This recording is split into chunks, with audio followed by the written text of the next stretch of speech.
Hello everyone, welcome to my channel. My name is Ellen. So, do you want to paint an impressionistic looking style landscape in watercolor in less than 10 minutes? Really? I show you how I do this. It's really simple, easy to paint a pretty pink sky, bleeding in color, splattering color to create this really kind of sweet impressionistic style landscape. If you have any questions, please leave them in the comment section. Do you struggle with something like this? Do you struggle making really pretty skies? Try it out.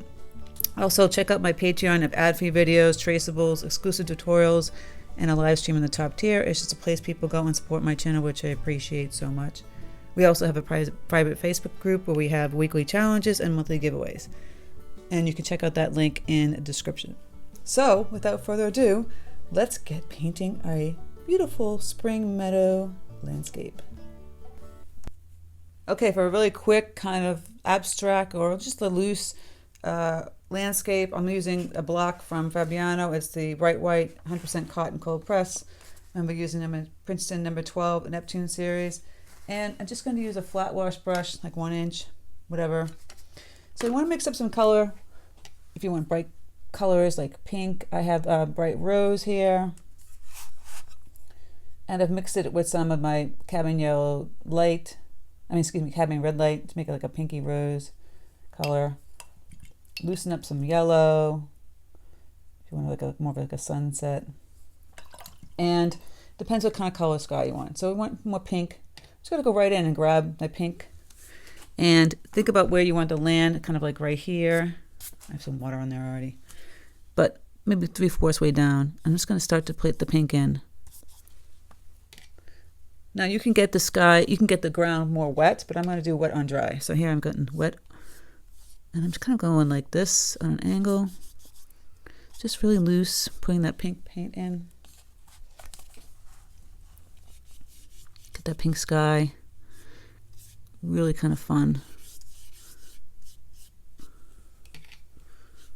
Just going, throwing that color in. Again with the red and the pink, maybe a little bit darker this way. And the water's just going to fall down where the paint is, right? It's not going to go anywhere else. Just a pretty pink sky.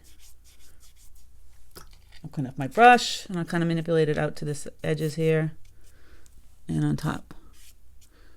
Right, now it's stopped right there. So we'll clean up our brush and we'll kind of just blend that. And on the side again. Now at this point, if you want to add some other color like yellow, so maybe it's a little bit of yellow in here. My bright cadmium yellow deep here. I'll add a little of the red, so it's more orange. Kind of throw some of that in, because the pink and the yellow make orange anyway. It's nice to make bright skies. Put a little yellow here, a little yellow orange in the bottom, so it's kind of like a sunset. You know, I don't know if I initially intended for a sunset, but that's what happens. It's a little too much yellow. I'm lifting it up. I'm going to go back and add some pink in there.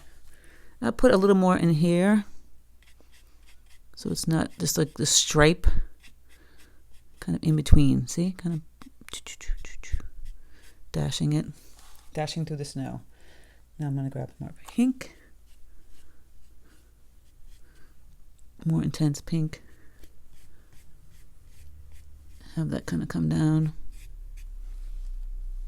I really wanted a pinky sky. And I'm not going to fuss too much about top.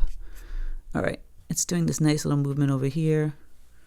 I think I'm going to leave it at this point. Just a nice pale, pretty pink sky. Don't want to fuss too much. You fuss too much, then it becomes overworked, and then you hate it, right? I do want it to come down a little bit more here, straight across. So I'm just going to go this little line going across, straight. And that's our pretty pink sky. And that's just how you do it. If you think about it too much, it gets too overworked, and then you're not having a pretty sky. I'm going to take out my pink over here. So the ground, we can just play around with that for greens. Really simple, quick. Prussian blue mixed with the yellow. Get a nice deep green. Put the yellow over here. You get a lighter green. Very chartreusey kind of green. Add a little burnt umber. Kind of becomes like an olive green. So I'll start off by grabbing this dark green. I'm going to leave a white space in between the two the land and the sky. See that little teeny line? Don't want to touch them because then they'll bleed. Taking that flat wash brush, just kind of wing it like this. And then I'm going to add that bright green. Can add a little umber, Paynes gray, get a little darker back here. Even the ultramarine blue, why not? Just go crazy. See how dark that got? Right in there. Now I'm going to clean off my brush. I'm going to wet the bottom here all the way down. And I'm going to grab some of this cadmium yellow deep and go right over some of this color and see it blend down. It's got to be a little bit looser. Mine's a little bit not loose. And see what happens. And then you're going to play with the paint. Just moving it like this, and see what happens. Where it falls, where it flows. Maybe you have to manipulate it more because it's not as wet down here. So add a little more water so it just really flows. You can kind of pick up some of the pigment and still have it flow down. I just really like just putting that solid yellow color over it. It just changes it, right? It's like dripping down. And even over in here, I might add some Prussian blue. Just drips down. Really kind of pretty. Look at that. Grabbing some of the dark color, just a little bit more over here. Going over here like this. And then again, you can have that bleed down. Just by holding it on an angle like this. So you can kind of play with it. See, I love this kind of like shh. That gives it that abstract look. Really simple technique and just, it's just great. That's why you use really good paper for wet on wet or a block. I'm going to add a little more water, pushing it down here so it kind of goes down. Now at this point, you can take a paper towel and you can kind of lift even more some of this paint down here. If you want to do that, kind of manipulate it. See how I'm doing this? Holding on an angle, pulling it. Getting a little bit of energy. Really, how long did that take? That's like the simple start to it. And then we could add like grasses and flowers. And see, it's just a straight line across. Maybe that's a little too boring. Then you would grab your bigger brush, I'm sorry, my number 12, and do some trees, right? If this is all dry, you can just kind of manipulate it by just tapping some greens. See, just tapping the greens, some trees in the background, the darker color. So I've used Prussian blue, yellow, green here. It's still kind of very, very wet. But just with some trees. So it's not this crazy, boring landscape. And we can put a tree right here in the middle of it. Grabbing my yellows are all kind of messed up now. But you see what I'm saying. And then we'll do some over here. Now this is a little bit wet over here. So you just tap it while it's still damp. And it can kind of bleed into a tree. That's the beauty when it's wet. That's why you can use that white line and kind of play around with it.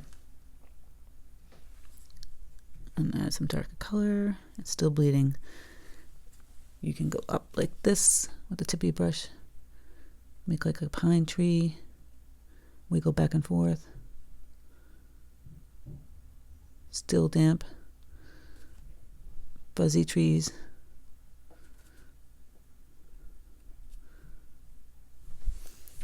Isn't that great? Now this side was not. So then you have to actually paint it. Just wiggling your brush. You could have wet it and did the same thing. But it doesn't have to, doesn't have to copy the other side. Just can look similar, but not the same. It can be completely different. You can have different trees all together. It doesn't matter. Kind of fun though, right? Little fuzzy trees. Just tapping some green, light green in here. See how I'm just kind of tippy tapping? And then you can kind of put some of that right on the line that's dried. That was white. And that really took like 5 seconds. Less than 10 minutes for that landscape. Really simple. While it's drying, you can add some, I could take another brush, Princeton 8 long round, and you make grasses So I'm going to grab some more burnt umber, mix it in with my green, brownish green, and you can start to manipulate by, if it's dry. Some of it might not be. Just do some little simple grasses like this.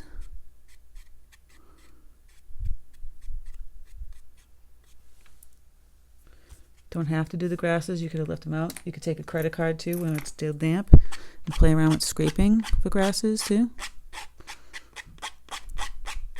Everything in the kitchen sink. Also, you could splatter in color while it's damp. It's kind of fun. Put some salt in here.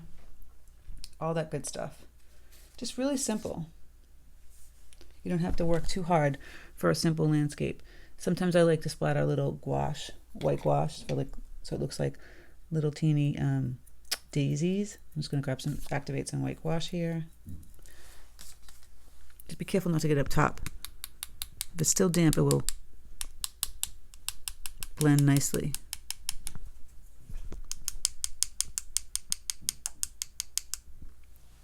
See, it has that like effect like the salt does. Try using alcohol too. I have alcohol in a spray tube somewhere. And it's dry over here, so it's going to stay. But here, it will dissipate a little bit.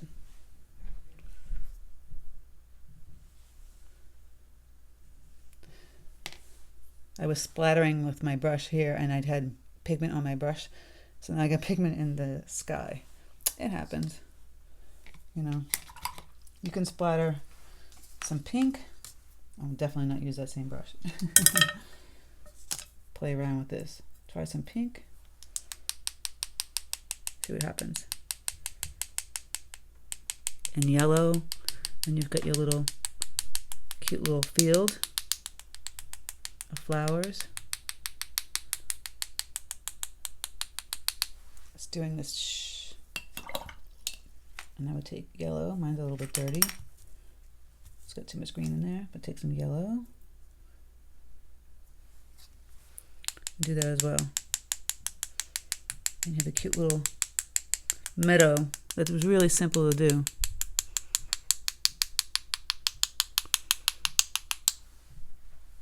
Right? Just a sweet little meadow. Just by tapping. Now you might want to cover this part if it's a problem.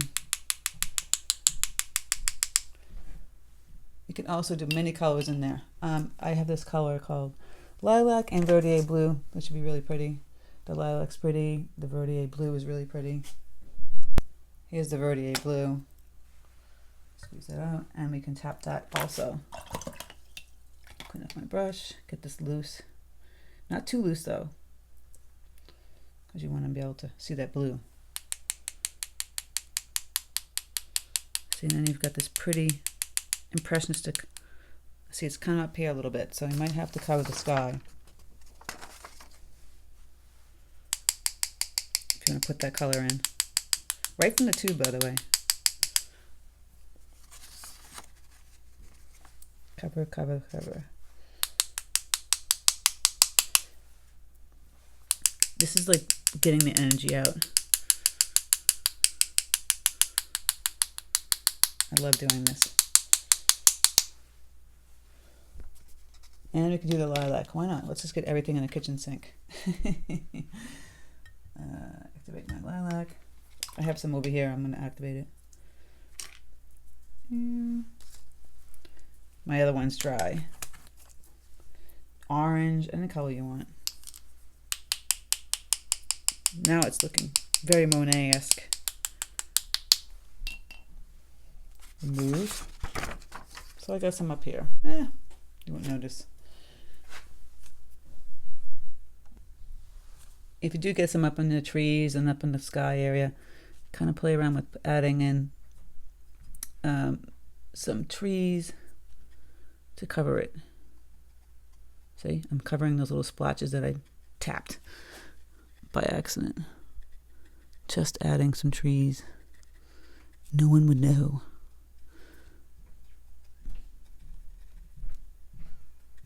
Who's gonna know, right? Some trees over here.